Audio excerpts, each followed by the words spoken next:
I heard my daughter-in-law's voice before I even saw her, sharp and clean like glass breaking in a quiet room. "Don't talk to the old lady. She doesn't need to know anything." The words hung in the air of that bright, polished hotel lobby, louder than the rolling suitcases and the soft piano music drifting from somewhere behind me. For a second, I thought maybe I had misunderstood, that she couldn't possibly be talking about me. Not like that. Not here, not in front of strangers. But the young clerk standing behind the marble counter froze, his polite smile faltering as his eyes flickered between her and me. And in that brief, uncomfortable silence, I knew exactly who she meant. I kept my hand steady on the handle of my suitcase, even though I could feel a faint tremor starting in my fingers, and I gave the clerk a small, practiced smile, the kind you learn after a lifetime of smoothing over moments you wish had never happened. The lobby smelled faintly of citrus and polished wood, sunlight pouring through floor-to-ceiling windows that framed the ocean in the distance, the kind of place that was supposed to feel like a reward, like something earned after years of raising a family, of putting everyone else first. This trip had been Daniel's idea. "We need this, Mom," he had said over the phone 2 weeks earlier, his voice warm, almost boyish in a way I hadn't heard in years. "A real family vacation. Just us. We'll make some new memories." I had believed him. I had gone shopping for a few new outfits, nothing extravagant, just a couple of light summer dresses and a pair of comfortable walking shoes. I had even brought small gifts for the kids, tucked carefully into my carry-on, imagining their faces lighting up when I handed them over.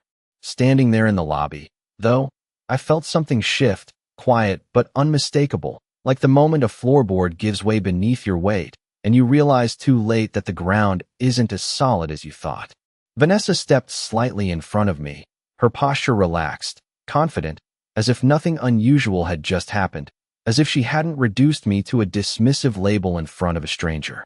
"We'll handle everything," she continued, her tone smooth now, almost pleasant, the earlier sharpness gone as quickly as it had appeared. Daniel stood beside her, one hand resting casually on the counter, nodding along, not looking at me, not correcting her, not even acknowledging what had just been said. That, more than anything, settled something deep in my chest. I didn't argue. I didn't ask questions. I simply waited as the clerk slid 2 room keys across the counter toward Vanessa, his movements careful, measured, as though he understood there was something he shouldn't disturb. When he finally glanced at me again, there was a flicker of apology in his expression, subtle but unmistakable. I reached forward and picked up the 3rd key he had quietly placed a little apart from the others, the one meant for me, and I thanked him softly. My voice didn't shake. It never does when it matters most. I turned then, following them toward the elevators, my suitcase wheels humming softly over the polished floor, and somewhere between the lobby and the mirrored doors closing in front of us, I made a decision I didn't say out loud. They thought I was just along for the trip. They thought I didn't need to know anything. They were wrong. I did not sleep much that night, not because of the unfamiliar bed or the distant sound of waves brushing against the shore, but because my mind kept returning to that moment in the lobby, replaying it with a clarity that felt almost cruel. By morning, the Florida sun was already bright, slipping through the thin gap in the curtains and casting a pale gold line across the carpet. I sat on the edge of the bed for a while before standing, listening to the quiet of the room, a quiet that felt different from the kind I was used to at home. This was not peaceful. This was distance. My room was at the far end of the hallway, just like I had noticed the night before when the bellhop had guided me down a long stretch of identical doors, each step taking me farther away from the laughter I could hear echoing faintly from somewhere near the elevators. It was not the kind of room Daniel would have chosen for me years ago. Back then, he would have asked if I preferred a balcony, if I needed easier access to the elevator, if the mattress was comfortable enough. Back then, he would have noticed. I dressed slowly, choosing the light blue blouse I had bought specifically for this trip, the one with the small pearl buttons that reminded me of something I used to wear when Daniel was a boy, and we would go out for Sunday lunches together. I took my time with my hair, brushing it carefully, then adding just a touch of lipstick. Not because anyone had asked me to look nice, but because I still believed in showing up properly, even when no one else seemed to notice. When I stepped into the hallway, it was quiet, the carpet soft under my shoes, the air cool and faintly scented with something floral. I walked toward the elevators, passing closed doors, each one a small reminder of how far I was from the rest of my own family. Downstairs, the breakfast area was already busy, families gathered around tables, children laughing over plates of pancakes, couples sipping coffee and talking in low, easy tones. I spotted Daniel and Vanessa near the window, seated at a table with a view of the ocean. The children were there too, their chairs pulled close together, their attention fixed on something Vanessa was saying. For a moment, I stood there, watching them, taking in the scene like someone observing a photograph they were not quite a part of. No one waved. No one looked up. I walked over anyway, my steps steady, my expression calm. "Good morning," I said, setting my hand lightly on the back of an empty chair. Daniel glanced up briefly, offering a quick smile that did not quite reach his eyes. "Morning, Mom," he said, before turning back to his coffee. Vanessa looked at me then, her gaze sweeping over me in a way that felt more like assessment than acknowledgement. "We already ordered," she said, her tone casual, almost helpful. "The breakfast buffet is over there if you want something." I nodded once, as if that was perfectly reasonable, as if it did not matter that no one had thought to include me when they sat down. "Thank you," I replied, and I meant it, or at least I made it sound like I did. I filled a plate with fruit and toast, poured myself a cup of coffee, and chose a small table a few feet away, close enough to hear them, but not close enough to be part of the conversation. I listened as they discussed their plans for the day, a boat tour in the afternoon, dinner reservations at a restaurant I had not heard mentioned before. Times were decided. Details were settled. My name was not said once. I stirred my coffee slowly, watching the surface ripple and settle again, and I realized something then that I had not allowed myself to fully admit before. This trip had not been planned with me in mind. I was not here to be included. I was here to be managed, placed just far enough to the side that I would not interfere, but close enough to serve whatever purpose I had not yet uncovered. I took a sip of my coffee, letting the warmth settle in my chest, and I kept my expression neutral, almost pleasant. I had spent years learning how to sit through uncomfortable silences, how to listen without reacting, how to wait. And if there was one thing I knew for certain, it was that people who believed you were not paying attention often revealed more than they intended. So I sat there, quiet and composed, as the ocean shimmered beyond the glass and my family planned their day without me. And I began, slowly and carefully, to pay attention. I did not follow them when they left the breakfast table. I watched instead, the way Vanessa gathered her bag and stood first, the way Daniel rose just a second later, almost as if he were responding to her movement rather than making his own decision. The children trailed after them, laughing about something I had not heard, their voices fading as they walked toward the exit that led out to the pool and the beach beyond. No one turned back. No one asked if I was coming. I finished my coffee slowly, letting it grow lukewarm in my cup, and then I stood, smoothing the front of my blouse with a small, automatic gesture that had followed me through decades of moments just like this, moments where composure mattered more than anything else. Outside, the air was warm and carried the faint salt of the ocean, the kind of breeze people described as refreshing. I walked along the paved path that curved around the pool area, past rows of lounge chairs already claimed by towels and sunglasses, past couples reading books and children, splashing in the shallow end. I could see Daniel and Vanessa farther ahead, near a row of cabanas, Vanessa gesturing as she spoke, Daniel nodding again, always nodding. I slowed my steps without meaning to, not wanting to approach too quickly, not wanting to interrupt whatever rhythm they had created without me. That was when I heard it, not a raised voice this time, not something meant to be heard, but something softer, carried just enough by the breeze to reach me as I passed behind them. "We just need to keep things simple," Vanessa was saying, her tone measured, controlled. "The less she knows, the easier this will be." I kept walking. I did not stop, did not turn, did not give any sign that I had heard a single word.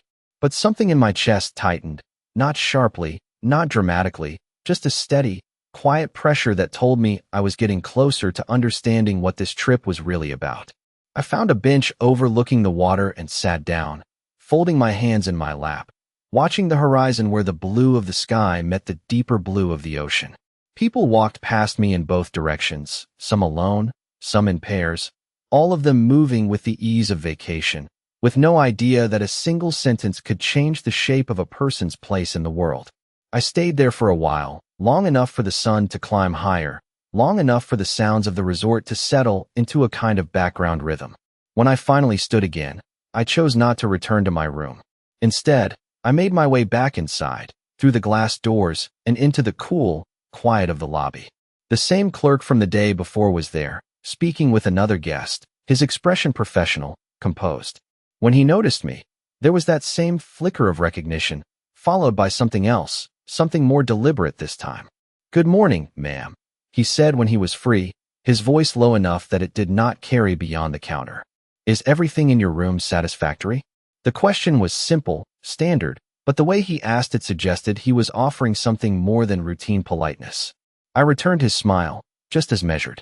"Yes, thank you," I said, then paused, as if considering whether to say more. I let a second pass, then another. "I was wondering," I continued, keeping my tone light, almost conversational, "if there were any notes or special instructions attached to our reservation. Sometimes my son likes to organize things in advance." It was a small question, carefully phrased, nothing that would raise suspicion, nothing that would seem out of place. The clerk hesitated, just briefly, his eyes flicking toward the computer screen and then back to me. In that hesitation, I found my answer before he even spoke. "There are a few notes, yes," he said finally, choosing his words with care. "Would you like me to review them with you?" I held his gaze for a moment, then nodded once. "I would appreciate that." As he turned slightly toward the screen, I felt that quiet pressure in my chest shift into something steadier, something clearer. I had spent years believing that silence meant peace, that patience would always be rewarded with understanding. But sitting there in that bright, polished lobby, with the ocean just beyond the glass and my family somewhere outside planning a day that did not include me, I understood something different. Silence, in the wrong hands, was not peace. It was permission, and I had no intention of giving that anymore. The clerk did not rush. He moved with a kind of quiet caution, as if he understood that whatever sat on that screen carried more weight than a typical reservation detail. I watched his reflection in the polished surface of the counter as he scrolled, his eyes narrowing slightly, his lips pressing together in a line that was almost imperceptible. "There are a few notes attached by the primary guest," he said finally, keeping his voice low, professional, but no longer neutral. "Would you like me to read them, or would you prefer to see them yourself?" I rested my hand lightly on the edge of the counter, my fingers still, my posture relaxed.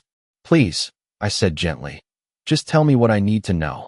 He hesitated again, then nodded, as if coming to a decision of his own. "There is a request," he began, "that all itinerary changes and reservations be communicated only to Mrs. Harper. There is also a note that any questions from other members of the party should be redirected to her." He paused, glancing at me as though measuring how much. "More to say?" I held his gaze, steady and calm. "Go on," I said. He drew in a small breath. "There is an additional instruction that charges outside the standard room rate, including dining and activities, may be assigned individually if requested." And his voice lowered just a fraction more.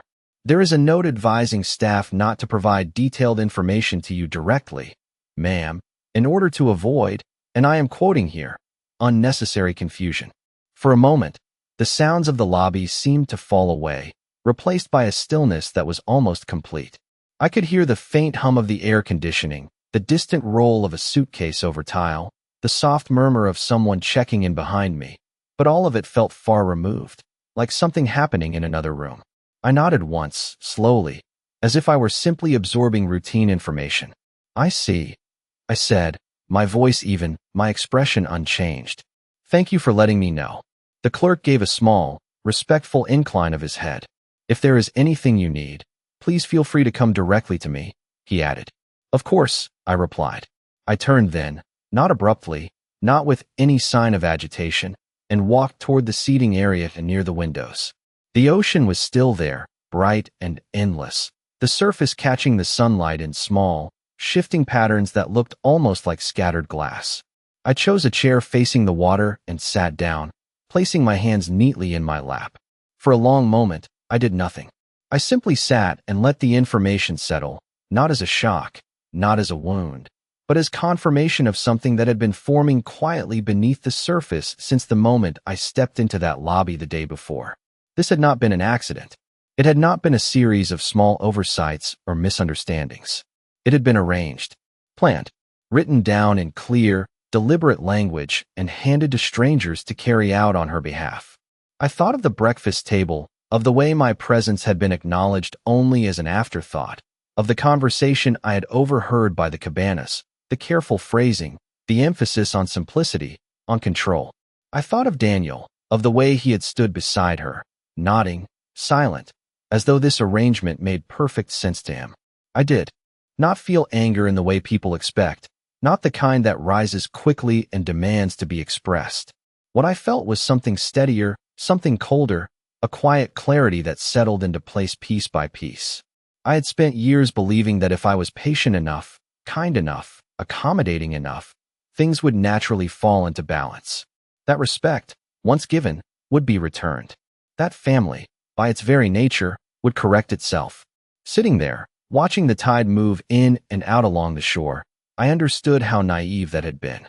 Respect, when left undefended, can be rewritten. Roles can be reassigned. And if no one challenges it, a person can be reduced from mother to obligation, from presence to inconvenience, without a single raised voice. I lifted my gaze from the water and looked out across the resort, taking in the neat rows of chairs, the carefully maintained paths, the appearance of order that made everything feel effortless. It was all designed to look seamless, to hide the work beneath it. Vanessa had done the same thing. She had created a version of this trip where everything appeared organized, thoughtful, considerate, where every decision seemed practical, where every exclusion could be explained.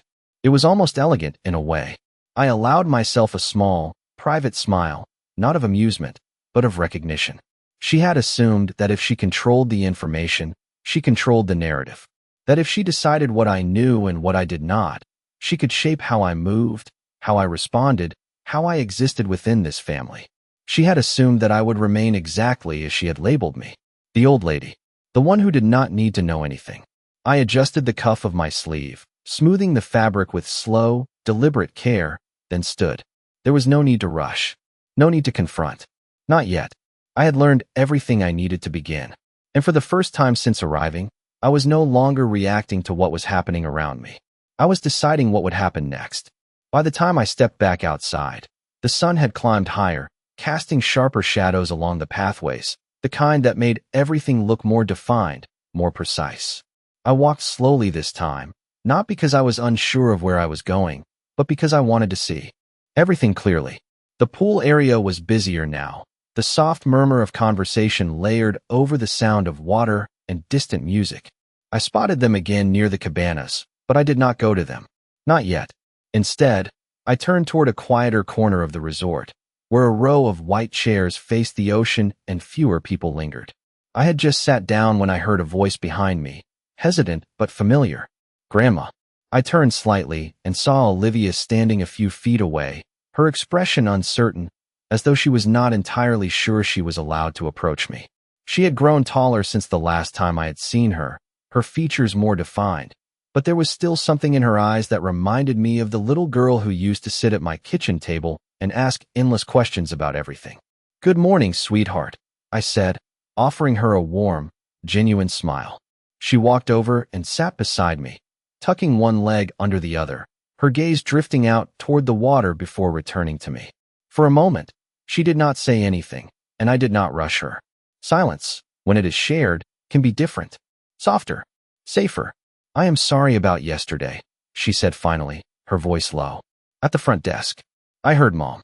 I studied her face, not looking for guilt, but for understanding. "You do not need to apologize for something you did not say," I replied gently. She shook her head slightly. "I know. It is not right." The words came out quietly, but there was something steady beneath them, something that told me she had been paying attention longer than I had realized. I folded my hands in my lap, considering how much to say, how much to leave unsaid. "Sometimes people convince themselves that what they are doing is practical," I said after a moment. "That if something makes things easier for them, then it must be the right choice." Olivia let out a small breath, almost a sigh. "She says you get confused," she said, her voice tightening just a little. "She tells everyone that it is better if she handles things for you." I nodded once, slowly, as if I were hearing something expected. "And do you believe that?" I asked. She looked at me then, really looked, her brow furrowing slightly, as if the answer should have been obvious all along. "No," she said. "You have never been confused. You always know exactly what is going on." There it was. Not loud, not dramatic, just clear. I allowed a faint smile to touch my lips, not because I found anything amusing, but because it confirmed something important. I was not invisible. Not entirely. "Thank you for saying that," I told her. We sat there for a few more moments, the breeze lifting a strand of her hair as she glanced back toward the cabanas. "They are talking about having a meeting later," she added, her voice dropping slightly, as if the words themselves carried weight. "Mom said it is just to go over some plans. Something about the house and finances. She said it would be easier if you just agreed so things would not get complicated." I felt that steady clarity settle deeper, each piece falling into place with quiet precision. "Did she now?" I said, my tone calm, almost thoughtful. Olivia shifted slightly in her seat. "Grandma, are you going to go?" she asked. I looked out at the horizon again, the line between sky and water sharp and unwavering. "Of course I am," I said. "It would not be polite to miss a family discussion." She studied me for a moment, as if trying to understand something she could not quite put into words. "You are not worried?" she asked. I turned back to her, meeting her gaze with the same steady calm I had carried through years of far more difficult moments than this. "No," I said simply. "I am paying attention." She nodded slowly, as though that answer, simple as it was, made more sense than anything else could have. When she stood to leave, she hesitated for just a second, then leaned down and pressed a quick, gentle kiss to my cheek. "I am glad you came," she said before walking back toward the others. I watched her go, noting the way she moved differently now, more aware, more observant. Then I looked down at my hands, resting neatly in my lap, still and steady. They had spent a lifetime building a home, raising a son, holding a family together in ways no one ever wrote down or recorded. And now, someone else believed those same hands could be guided, redirected, managed without resistance. I rose slowly from the chair, smoothing my blouse once more, the fabric cool beneath my fingers. The meeting would come soon enough. And when it did, I would be exactly where I needed to be, not as an afterthought, not as a burden, but as the one person in that room who finally understood the full picture. The invitation came just before noon, as if it were part of the schedule all along. Vanessa found me near the shaded seating area by the lobby, her expression composed, her tone smooth in that way she used when she wanted something to sound reasonable. "We are all getting together this afternoon," she said, her hands lightly clasped in front of her. "Just to go over a few things while we are all here. It will not take long." I looked at her, not searching her face for sincerity, but observing the precision of it, the careful way she held herself, the absence of anything that might suggest hesitation. "Of course," I replied, just as composed. "What time?" 2:00, she said. "In the private conference room near the lobby. Daniel thought it would be easier to have a quiet space." Daniel thought. I nodded once, as if that explanation settled everything. "I will be there," I said. She gave a small, satisfied smile, the kind that did not quite reach her eyes, then turned and walked away without waiting for anything more. I remained where I was for a moment longer, watching her disappear into the brightness outside, her silhouette briefly outlined by the sun before it faded into the movement of the resort. Then I stood and made my way back to my room, not hurried, not uncertain, but deliberate. Inside, the room was still cool and quiet, the curtains drawn halfway against the afternoon light. I closed the door behind me and stood there for a moment, letting the silence settle again, but this time it felt different. Not empty, not distant, focused. I crossed to the small desk by the window and opened my handbag, taking out the leather folder I always carried when I traveled. It was not large, not heavy, but it contained what I needed. Papers I had not thought I would need to look at on a family trip. Copies of documents that had been prepared months ago, quietly, carefully, after my husband passed, when I realized that certain conversations were better handled in advance rather than in reaction. I placed the folder on the desk and opened it, my fingers moving steadily, without hesitation. The pages were neat, organized, each one labeled, each one clear. Trust documents, property records, Letters from an attorney who had insisted, very gently, that it was wise to make things explicit while everything was still calm. I had listened. I always do, eventually. I did not read every line again. I did not need to. I already knew what they said, what they protected, what they allowed me to decide, and what they did not. What I needed now was not information, but readiness. I closed the folder again and rested my hand on top of it for a moment, feeling the faint texture of the leather beneath my palm. Then I picked it up and returned it to my bag. There was no need to carry more than that. No need to bring anything unnecessary into a room where everything would already be carefully arranged. I checked the time. It was still early, not yet 1 o'clock. Enough time. I took a seat by the window and looked out at the ocean again, the steady rhythm of the waves grounding in a way that words could not be. For a while, I allowed myself to think of other rooms, other conversations, moments when decisions had been made quietly but carried consequences that lasted for years. I thought of Daniel as a boy, sitting across from me at the kitchen table, asking questions about things he did not yet understand, trusting that I would give him answers that made sense. I thought of the years that followed, the gradual shift, the way trust can be redirected without anyone naming it, the way influence can change hands without a single clear moment of transfer. And I thought of Vanessa, not with anger, but with clarity. She had not acted randomly. She had built something, layer by layer, detail by detail. She had prepared for this conversation long before this trip had ever been suggested. That, more than anything, told me how important it was to her. I glanced at the clock again, then stood, smoothing my blouse, adjusting the small chain at my neck, the one my husband had given me years ago. It rested there. Now, light but constant, a quiet reminder of promises made and understood. When I stepped back into the hallway, the air felt cooler, the sounds more distant. I walked toward the elevators, my reflection briefly catching in the mirrored doors as they opened. For a second, I saw myself the way others might see me. Gray hair, steady posture, a face that had learned how to hold its expression even when everything beneath it shifted. The old lady.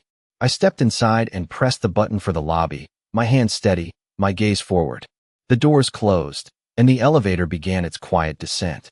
By the time they opened again, I was exactly who I needed to be. The conference room was exactly where Vanessa had said it would be, tucked just off the main lobby behind a set of glass doors that muted the sounds of the resort the moment I stepped inside. The air was cooler there, quieter, the kind of controlled environment designed for conversations that were meant to feel important. I arrived a few minutes early, not out of habit, but by intention. When I opened the door, I saw that they were already there. Vanessa sat at the head of the table, a neat stack of papers in front of her, a pen placed precisely to one side. Daniel sat beside her, his posture slightly angled toward her rather than toward the center of the room. Olivia was there too, seated a little apart, her hands folded in her lap, her expression more serious than I had ever seen it. There was an empty chair waiting for me. I walked in without hesitation, the soft sound of the door closing behind me marking my arrival more clearly than any greeting.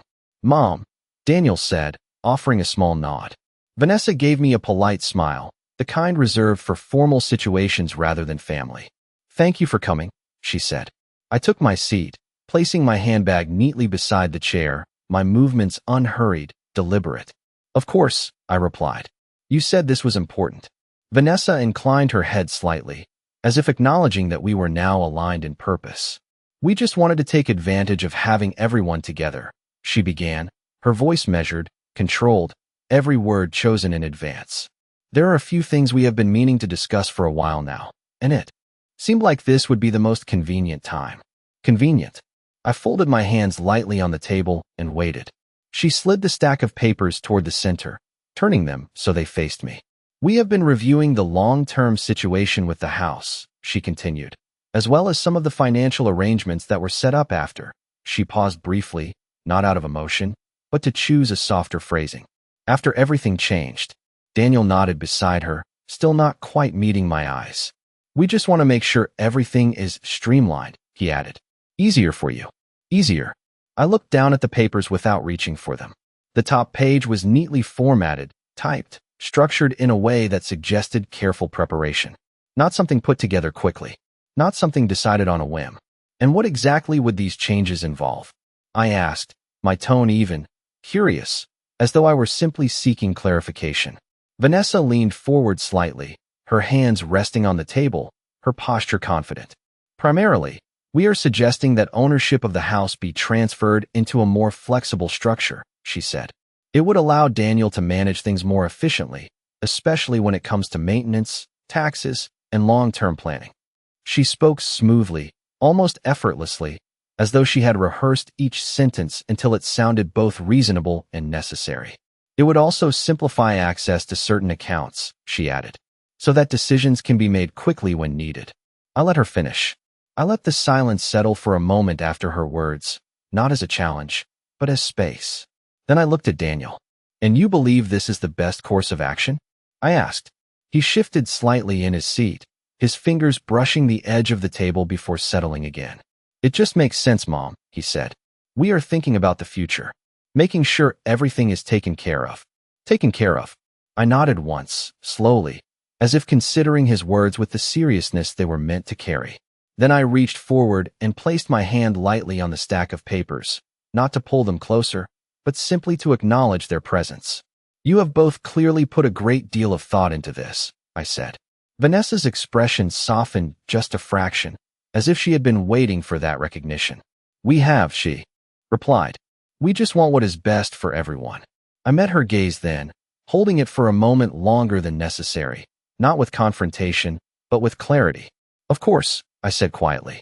"That is always the intention." I lifted my hand from the papers and rested it back in my lap. "But before we go any further," I continued, my voice calm, steady, "there are a few things I would like to understand more clearly." The room seemed to shift, just slightly, not in sound or movement, but in tone. Vanessa straightened a bit, her fingers tightening almost imperceptibly around her pen. Daniel glanced at her, then back at me. Olivia remained still, her attention fixed on the table, but I could sense her listening to every word. I did not rush. I did not raise my voice.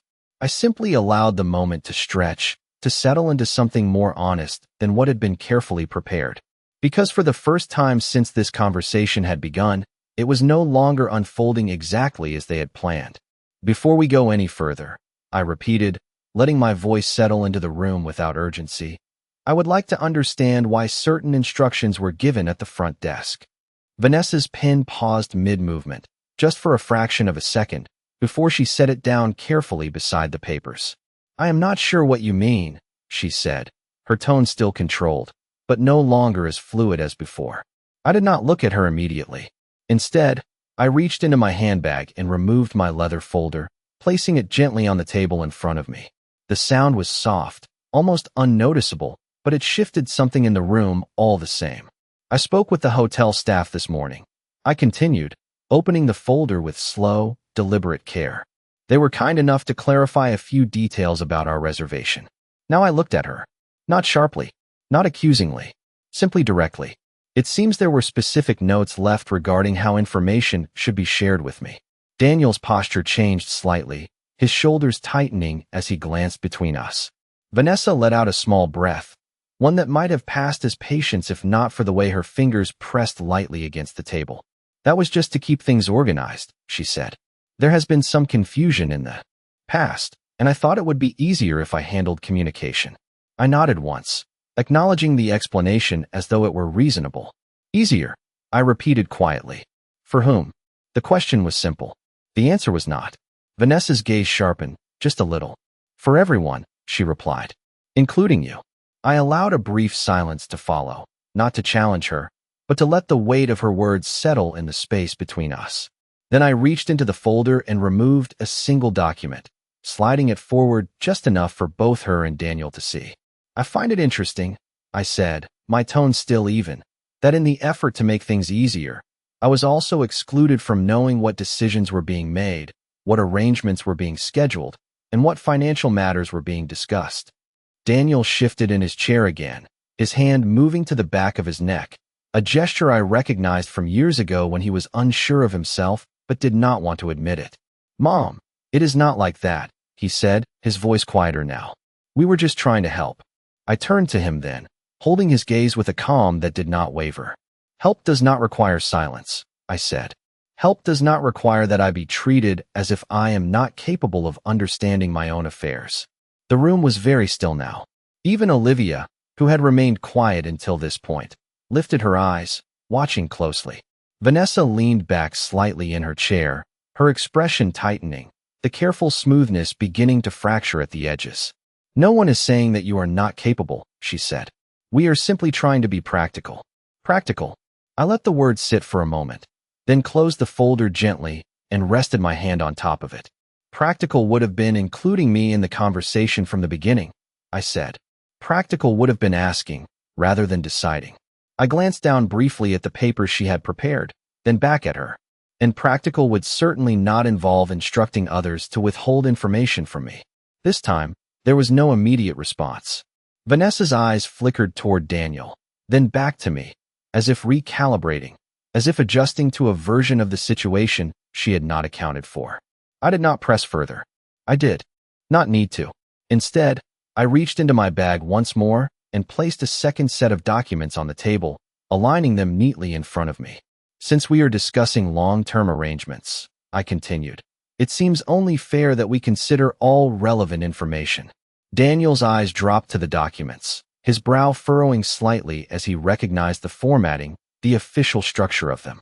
Vanessa leaned forward again, but this time her movement was not as controlled, not as assured. "What is that?" she asked. I met her gaze calmly. "These are the finalized documents prepared after my husband passed," I said. "They outline the current ownership of the house, the trust structure, and the conditions under which any changes can be made." I let that settle, watching as understanding began to replace assumption. "They also specify who holds decision-making authority," I added, my voice steady, almost gentle, "and under what circumstances that authority may be transferred." The silence that followed was different from before. It was no longer part of a plan. It was the absence of one. Daniel leaned forward slightly, his eyes scanning the first page, his expression shifting from uncertainty to something closer to realization. Vanessa did not reach for the documents. Not immediately. Instead, she sat very still, her fingers resting on the table, her gaze fixed on the pages as if they had altered the shape of the room itself. I did not rush them. I did not fill the silence. I simply sat there, composed, patient, allowing the truth to take up the space that had been so carefully managed before. Because now, for the first time since this conversation had begun, the information was no longer controlled by her. It was shared, and that changed everything. Daniel did not speak right away. He kept his eyes on the document in front of him, his fingers resting lightly on the edge of the paper, as if he were unsure whether he should pick it up or push it away. I watched him quietly, not with impatience, but with the kind of still attention that gives a person room to understand what is happening without interference. Vanessa was the first to move. She reached forward, slower this time, and drew the top page toward her, her eyes scanning the lines quickly at first, then more carefully as the meaning settled in. The confidence she had carried into the room did not disappear all at once. It shifted, gradually, replaced by something more measured, more cautious. "This does not change the fact that we are trying to make things more efficient," she said, her voice steady, but no longer as assured as before. I inclined my head slightly, acknowledging the effort she was making to regain control of the conversation. "Efficiency is not the issue," I replied calmly. "Authority is." The words settled between us, clear and unmistakable. Daniel looked up then, meeting my eyes fully for the first time since I had entered the room. There was something different in his expression now, something that had not been there before. Not defiance, not agreement, recognition. "Mom," he began, his voice quieter than it had been earlier. "We were not trying to take anything from you." I held his gaze, my expression unchanged. "Intent does not always match outcome," I said. "That is why clarity matters." He nodded slowly, almost to himself, as if that sentence had reached him in a way the others had not. Vanessa set the paper down, aligning it carefully with the rest of the stack, her movements controlled again, but deliberate in a different way now. "So what are you suggesting?" she asked. There was no sharpness in her tone this time, only calculation. I folded my hands lightly on the table. "I am suggesting that we proceed with honesty," I said. "If there are concerns about the house, about finances, about the future, then we discuss them openly. Together. not through instructions left with strangers, not through assumptions about what I can or cannot understand. I let my eyes move briefly from her to Daniel, then back again. And certainly not through documents prepared without my knowledge, presented as if they are the only reasonable option. The room remained quiet, but it was no longer the silence of control. It was the silence of adjustment.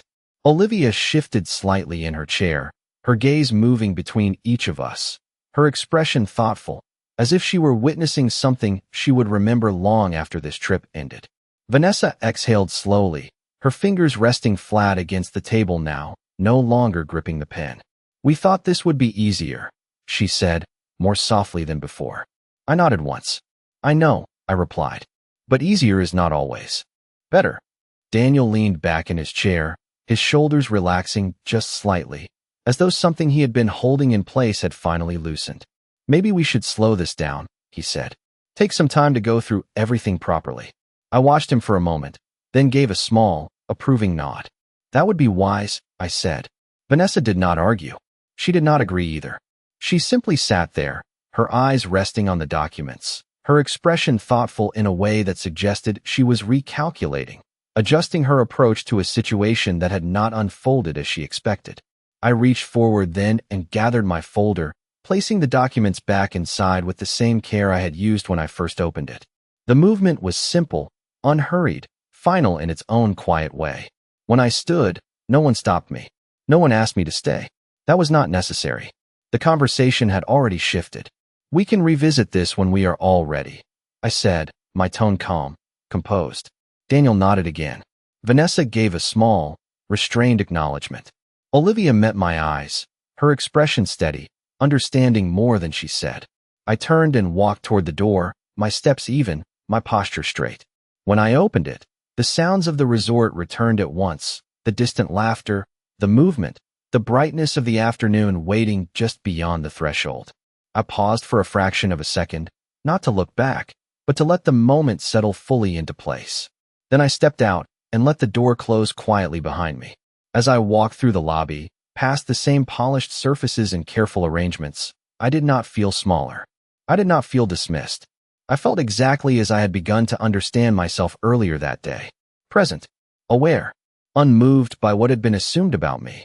Outside, the ocean stretched wide and steady, the horizon unchanged, no matter how many times the tide moved in and out.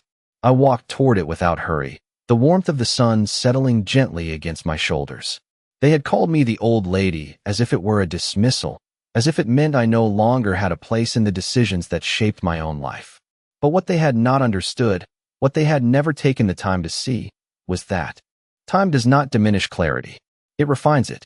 And now, for the first time in a long while, everything was exactly as clear as it needed to be.